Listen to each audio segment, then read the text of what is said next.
Hi, welcome to CJ Reads Books. I'm CJ, and today we're going to be talking about The Maze Runner by James Dashner. So, y'all know that I've read the prequel duology to this book that was written about 8 to 10 years later than this book. Now, I read that before because I like reading things in chronological order. It helps me maintain my mind about it and get used to all the characters and all that stuff and get the storyline in my head. And for this, it helped. But before I get too far, let's get into it.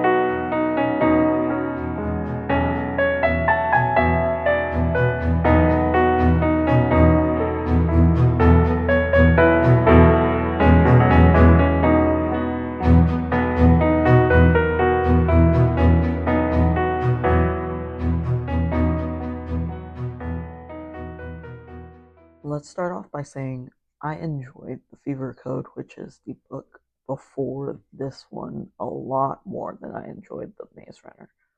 I'll tell you why in a second. So, The Fever Code was the beginning of what happened in The Maze Runner. So, it kind of highlighted some of the things that went on before this book happened. Now, I like that more because y'all know that I don't like 3 billion characters introduced me at once. That's what this book felt like, except I knew all the characters from before. So imagine how I would feel if I didn't know any of the characters and would have gone in blind and would have been so overwhelmed I may have DNF'd this book. Now, I do get the appeal. I do get the appeal. It is a great book. It's got a great concept to it. It's got great dystopian things to it. I get it. It's a good book. It's a good book. However, there's so much going on that if I had not read The Fever Code first, I would not have understood this book at all. Not in the slightest. So I think it was The Fever Code that allowed me to really, really enjoy this book and all it had to offer me. Now, because of that, it did get a higher rating in my book, but if I would have rated this blind first coming into it, it would have rated a lot lower, I think. Because it just took way too long to get up to speed of things and to kind of get back into the norm. And it took too long for us to understand what was going on in the prequel book, the second book of the duology in the prequel series. It explained a little bit of that, and you got to see a little bit of the behind the scenes. That it made so much more sense, and I love this book so much more because of that. So the premise is the main character gets stuck in this world and he has no idea what's going on. There are kids everywhere. He can only remember his name. Like going blind into it, I would have been confused too. I would have been exactly like the main character. But I'm glad I read The Fever Code first because it made so much more sense and made me appreciate this book so much more. But it was just a lot of running around, and if you hadn't known who the characters were before, you wouldn't know what was going on. Like, I was confused, and I knew the characters, and I knew the familiar faces.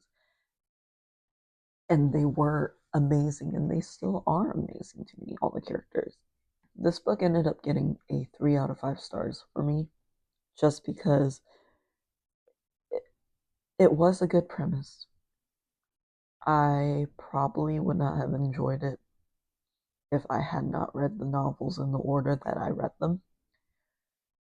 But I am looking forward to completing the series with the next book and finding out what happens and what wraps up. Now,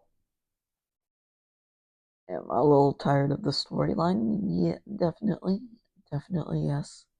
But do I want to get it over with and see what happens to the main character and all the supporting characters? Yeah, definitely, I do. I do want to figure things out. It is a good series. Like I said, I understand the appeal. I understand why it's going to be made into a movie because it is movie material. It is one of those movies that are exciting and full of adventure and go, go, go, go, go. But for a book, sometimes that can be a little overwhelming. So, yeah, if you've read the series before, what did you think of it? Did you read the duology first, like me? Or did you just read this series first because it was made way before the duology? Let me know in the comments. I would love to know your train of thought. I have a couple links down below. The first is to my Etsy store. I sell blind dates with a book. And right now, I have a coupon code for YouTube only. The code is YouTubeCJ and it's for 15% off of 2 items. So I've added a new item, 10 random Pokemon cards for only $1.50. You buy maybe a blind date with a book, buy that, you can still get 15% off because technically it's 2 items. So if you're interested in that, please hit that up. Second, I have a Patreon. What is a Patreon, you ask? It is a monthly subscription service that literally allows you to read in real time with me. So any reviews that I make of any book, unlike YouTube, which is scheduled in advance, Patreon, you literally get the updates 1 minute after I edit them. If you want to support me there, thank you, Robert Willem, for being my one and only Patreon supporter right now. And the third link, you can buy me a coffee. But if you can't do any of those 3 and you're a little overwhelmed, that's okay. You are here, you are watching my videos. Just share my book reviews with a friend. I appreciate you so much for being here. Like, share, comment, subscribe, all that good stuff. Ring that subscription bell for me and leave me a couple of comments. And again, I thank you. Y'all have a great day. Until the next one. Bye.